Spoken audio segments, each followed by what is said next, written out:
வணக்கம். நம்ம இந்த தன்னம்பிக்கைங்கிற ஒரு விஷயத்தை பற்றி இப்போ பேசலாம். இந்த தன்னம்பிக்கைங்கிறது இப்போ நம்ம சாதாரணமாக பயிற்சி வகுப்பெல்லாம் நடத்துகிறாங்க. பர்சனாலிட்டி டெவலப்மெண்ட்டுன்னு சொல்லிட்டு, லீடர்ஷிப் டெவலப்மெண்ட்டுன்னு சொல்லிட்டு, அப்புறம் இந்த ஆளுமை பயிற்சி வகுப்புகள்லாம் நிறைய நடத்துகிறாங்க. அதில் எல்லாருமே அழுத்தம் திருத்தமாக ஒரு விஷயத்தை சொல்லுவாங்க. எந்த விஷயத்துக்கும் தன்னம்பிக்கைங்கிறது ரொம்ப அவசியம் அப்படின்ட்டு. தன்னம்பிக்கை அவசியம், எவ்வளோ அவசியம் அப்படிங்கிறது தான் முக்கியம். தன்னம்பிக்கை எல்லா நேரத்துலையும் பாசிட்டிவான ஒரு ரிசல்ட்டை கொடுக்குமா அப்படின்னா நீங்கள் இந்த நிகழ்ச்சி முடிவில் சொல்லலாம். அல்லது தன்னம்பிக்கை நமக்கு வெற்றி தருமா அப்படின்னா நிறைய நேரங்களில் வெற்றியை தராது. ஏன்னா தன்னம்பிக்கைங்கிறது என்னது? நம்மளுடைய பலம், நம்மளுடைய பலத்தை மட்டுமே நம்பின விஷயங்கள் தான் தன்னம்பிக்கை. தன்னை நம்பி ஒரு செயலை செய்கிறது, தன்னை நம்பி ஒரு தனிப்பட்ட விஷயமா இருக்கலாம். நம்ம பரீட்சைக்கு படிக்கிறோம், நமக்கு தன்னம்பிக்கை வேணும் அப்படிம்போம். ஒரு காரியத்தை செய்யணும், சின்ன காரியமோ பெரிய காரியமோ, அபிஷியலாக அரசு சார்ந்த ஊழியர்கள் செய்வதையோ அல்லது ஒரு நிர்வாகம் சார்ந்த, தனியார் நிறுவனம் சார்ந்த, தொழில் சார்ந்த ஒரு விஷயத்தையெல்லாம் நம்ம குறிக்கோள் அடைவதற்கு தன்னம்பிக்கை வேணும். இந்த தன்னம்பிக்கை வேணுங்கிறத பற்றி கொஞ்சம் நிறைய டீட்டெயிலாக பார்ப்போம். இப்போ தன்னம்பிக்கைன்னு வச்சுங்களேன். இப்போ ஒரு உதாரணத்துக்கு போவோம், நிறைய உதாரணங்களுக்கு போவோம், ஒரு உதாரணத்துக்கு போவோம். இப்போ தன்னம்பிக்கை வேணும். யாராவது ஒருத்தரை பார்த்து ஒரு சின்ன கல்லை காட்டி இதை தூக்க முடியுமான்னு கேளுங்க, முடியும் அப்படிம்பாங்க. இன்னும் கொஞ்சம் பெரிய கல்லாக காட்டி இதை தூக்க முடியுமான்னு கேளுங்க, தூக்க முடியும்பாங்க.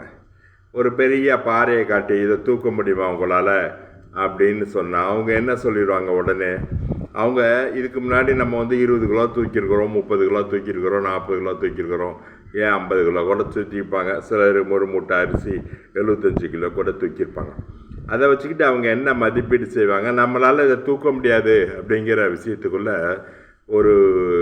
வந்துடுவாங்க.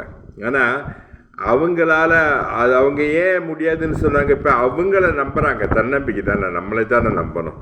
நம்மளால் முடியுமா முடியாதுன்னு அதுக்கு மேற்பட்ட சிந்தனை இருக்கிறதில்ல. இப்போ நீங்கள் ஒரு கோயில் கட்டணுமா அப்படின்னு யாராவது கேட்டிங்கன்னா, என்னால் வீடே கட்ட முடியாது, கோயில் அங்கே கட்டுவோம் அப்படிம்பாங்க. ஒரு மாடை வச்சு தீனி போட முடியுமா அப்படின்னு, ஐயோ நம்மளால் முடியாது. ஒரு கோழி வளர்த்த முடியுமா? அதெல்லாம் வளர்த்த முடியாது. ஏன்னா நம்மளுடைய கெப்பாசிட்டியை வச்சுக்கிட்டு சிந்திக்கிறோம். ஒரு கோயில் கட்ட முடியுமா? வீடே கட்ட முடியல, லோன் வாங்கி இதில் கோயில் எங்கே கட்டுறது? கோடிக்கணக்கான ரூபா செலவாகும் அப்படின்னு சிந்திக்கிறோம். இப்போ இதெல்லாம் என்ன காரணம் அப்படின்னா, தனக்கு உரிய பலத்தை மட்டுமே நம்பி. இப்போ நீங்கள் ஒரு வீடு கட்டணும் அப்படின்னா அவங்க என்ன பண்ணுவாங்க? முதல்ல அவங்க சம்பளத்தை நம்ம இப்போ ஒரு 50,000 சம்பளம் வாங்குகிறோம், அதில் ஒரு 20,000 டியூ கட்ட முடியும். அந்த 20,000த்தில் இப்படி கணக்கு போட்டு ஒரு 10 வருஷம் டியூ கட்டினா ஒரு வீடு கட்டலாம். அதுக்குரிய கடன் வாங்கணும். எல்லாமே தன்னுடைய பலத்தை தான் நம்புவாங்க. தன்னுடைய பலம், தன்னுடைய கிட்ட இருக்க பணம், தனக்கு இருக்கிற வருமானம், தனக்கு இருக்கிற டூல்ஸு, டேக்கிள்ஸு, இன்ஸ்ட்ருமெண்ட்ஸு, இதை தாண்டி அவங்க இந்த தன்னம்பிக்கை உள்ளவர்கள் சிந்திக்க மாட்டாங்க. சிலர் பார்த்திங்கன்னா அதிக தன்னம்பிக்கையில் எல்லா வேலையும் செய்வாங்க. எனக்கு தன்னம்பிக்கை நிறையா இருக்கான்னு. இப்போ நம்ம டி ராஜேந்தர் பாடம் இருக்கிற மாதிரி திரைக்கதை, வசனம், டைரக்ஷன், பாடல், எல்லா விஷயத்தையும் அவரே பார்த்துக்குவார். அந்த மாதிரி சிலர் அதீத தன்னம்பிக்கை உள்ளவர்களாக இருப்பாங்க. இப்போ நம்ம ரிசல்ட் ஓரியன்ட். இப்போ ஒரு கோயில் கட்டணும் அப்படிங்கிறது ரிசல்ட் ஓரியன்ட். ஒரு ஃபேக்ட்ரி கட்டணும். எப்படி?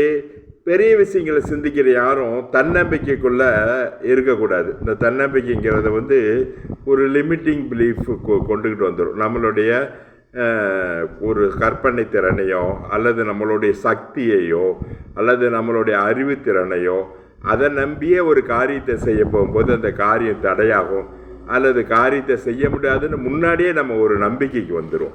அதனால் இப்போ நான் முதல்ல சொன்ன உதாரணம் தான். கல்லை தூக்க முடியுமா அப்படின்னா, பாறையை தூக்க முடியுமா? தூக்க முடியாது. இன்னும் கொஞ்சம் பெரிய பாறையை தூக்க முடியுமா? முடியாது. அப்படின்ற விஷயமே தான் போகும்.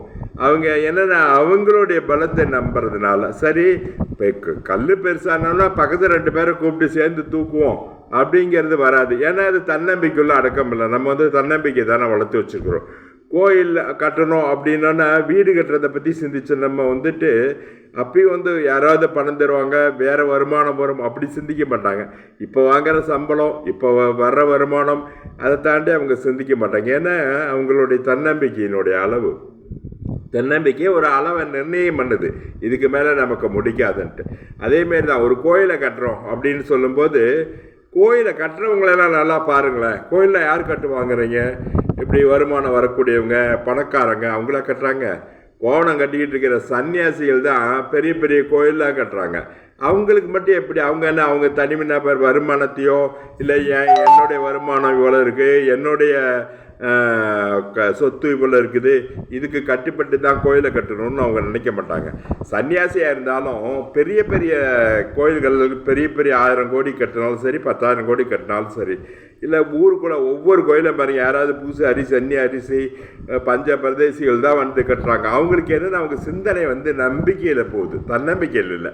தாங்கிட்ட இருக்கிற பொருளாதாரம், தன்னோட அறிவு, அல்லது தன்னால் இவ்வளோ தான் கொத்தனார் வேலை செய்ய முடியும், இவ்வளோ தான் கருங்கல் கட்ட முடியும் அப்படிங்கிறத தாண்டி நீங்கள் உங்களுடைய ஒரு செயல் வரணும் அப்படின்னா, செயல் பன்முகத்தன்மை வரணும்னா, செயல் பெருசாக இருக்கணும்னா, செயல் கற்பனைக்கு மீறியதாக இருக்கணும்னா, செயல் வந்து ஒரு நம்பிக்கைக்குள்ளே இல்லாமல் அதை தாண்டி, இப்போ இது தன்னம்பிக்கைக்குள்ளே இல்லாமல் அதுக்கு வெளியில் வரணும்னா, அதுக்கு இந்த திருமூலர் சொல்கிற மாதிரி என்னது, ஒருவன் தன்னலமற்ற பொதுநோக்கோடு தூண்டப்படும் போது எல்லா எல்லைகளையும் மீறுகிறான். நீங்கள் இருக்கிற எல்லைகள், லிமிட்டேஷன்ஸ், ஆல் அப்டக்கிள்ஸ் மீறணும்னா உங்களுக்கு முதல்ல தன்னம்பிக்கை குறைவாக இருக்கணும். தன்னம்பிக்கைன்னா நம்மளே நம்பியே எல்லாம் செய்யணும் அப்படிங்கிற ஒரு விஷயம் இருக்கக்கூடாது. அதனால தான் வீடு கட்டுறதை பெருசாக கட்டணும்னா முடியாதுன்னு நினைப்போம். ஒரு பொது காரியத்தில் பெரிய கட்டடம் கட்டணும் அப்படின்னா முடியாதுன்னு நினைப்போம். ஒரு 10 பேர் சேர்ந்து ஒரு நிறுவனம் ஆரம்பிக்கணுமா முடியாதுன்னு நம்புகிறோம். இதுக்கெல்லாம் காரணம் என்னென்னா தன்னம்பிக்கையை வந்து நம்ம ஒப்பிட்டு பார்க்கறது தான். நல்லா பாருங்க, சாதாரண மனுஷன் தான் பிள்ளைக்கே சவுறு போட முடியாதுன்னு நினைப்போம். ஏன்னா நம்ம வருமானம் எவ்வளோ, இதில் போய் எங்கள் பிள்ளையை காப்பாற்றுறதே பெருசாக இருக்குது. 10 பிள்ளை அந்த காலத்தில் வச்சுருந்தாங்க, 5 பிள்ளைங்க வச்சுருந்தாங்க வசதி இல்லைன்னா கூட. ஆனால் இப்போ என்ன பண்ணுறாங்க, ஒரு பிள்ளை 2 பிள்ளைன்னாங்க, இப்போ ஒரு பிள்ளை அதையே பராமரிக்க முடியல, இப்படியெல்லாம் பேசுகிறாங்க. என்ன காரணம்? நம்ம வருமானம் இதுதான். அந்த குழந்தை நமக்கு வருமானம் ஈட்டி தரும், அல்லது நமக்கு உதவியாக இருக்கும், நம்ம தொழிலுக்கு உதவியாக இருக்கும் அப்படிங்கிற சிந்தனையெல்லாம் விட்டுருவாங்க. நம்மளால் முடியாது. ஏன்னா இவங்களுக்கு தன்னம்பிக்கை, இவங்களுடைய தன்னம்பிக்கைக்கு ஒரு அளவு உண்டு. அதே பாருங்கள், அந்த குடும்பத்தில் கொண்டு போய் ஒரு யானையை கொடுத்து நீங்கள் அது யானைக்கு சோறு போடுங்கன்னு சொல்லுங்கள், போடுவாங்களா? போட மாட்டாங்க. ஏன்னா என் பிள்ளைக்கே சோறு போட முடியல, யானைக்கு யார் சோறு போடுறதுன்ட்டு. ஆனால் நல்லா பாருங்கள், இந்த யானைக்கு சோறு போடுறவங்களாம் யார்? பெரிய பணக்காரங்களா? இந்த தொழிலதிபர்கள் இவங்கெல்லாம் இருக்காங்களா? இந்த பெரிய பெரிய மில்லு ஓனர்ஸு, பெரிய தொழில் நடத்துகிறவங்க, 1000 கோடி லட்சம் கோடின்னு வச்சுருக்கவங்களாம் யானை வீட்டில் வளர்த்துறாங்களா? இவங்கெல்லாம் யாரும் எந்த அமெரிக்காவில் இருக்கிற பெரிய பணக்காரராகட்டும், சீனாவில் இருக்கிற பெரிய பணக்காரராகட்டும், இந்தியாவில் இருக்கிற பெரிய பணக்காராகட்டும் 4 நாயை வேணுமா வீட்டில் கட்டி போடுவாங்க. அவ்வளோதான் நம்மளால் சோறு போட முடியும். 4 யானையை கட்டி யாராவது வச்சுருந்து பார்த்துருக்கீங்களா? அப்போ பெரிய பணக்காரர்கள் கூட அவங்களுக்கு நம்பிக்கை இல்லை, நம்மளால் யானையை வச்சு பராமரித்து சோறு போட முடியாதுன்ட்டு. ஆனால் அந்த யானையை பராமரிக்கிறவங்களாம் பாருங்களேன், ஒரு பிச்சைக்காரங்களாக இருக்கிறாங்க. அவங்களுக்கும் சோறு சம்பாதிச்சுக்கிறாங்க, இந்த யானைக்கு சம்பாதிச்சு யானையை பராமரிக்க முடியும்னு அவங்களுக்கு ஒரு நம்பிக்கை இருக்குது. தன்னம்பிக்கை இல்லை. ஏன்னா தன்னம்பிக்கை இருந்துச்சுன்னா நம்மகிட்டே இது காசுன்னு அவங்க நினச்சிருப்பாங்க.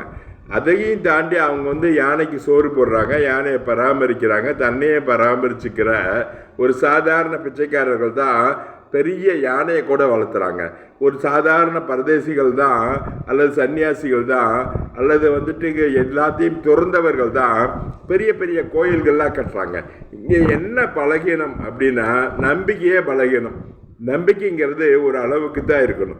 இதுக்கு இன்னும் நிறைய உதாரணம் பார்க்கும். இந்த அடிப்படையில் நீங்கள் இதை நம்புறதுக்கு கடினமாக இருக்கும். இதுக்கு பிறகு இன்னும் நிறைய விஷயங்கள், இந்த நம்பிக்கை எந்த அளவுக்கு இருக்கணும், அல்லது தன்னம்பிக்கை எவ்வளோ தூரம் இருக்கணும், தன்னம்பிக்கை நமக்கு அவசியம் இல்லையா, அது எவ்வளோ அளவு இருக்கணும் அப்படிங்கிறத நிறைய உதாரணங்களோட பார்க்கும். அன்பேசுவோம்.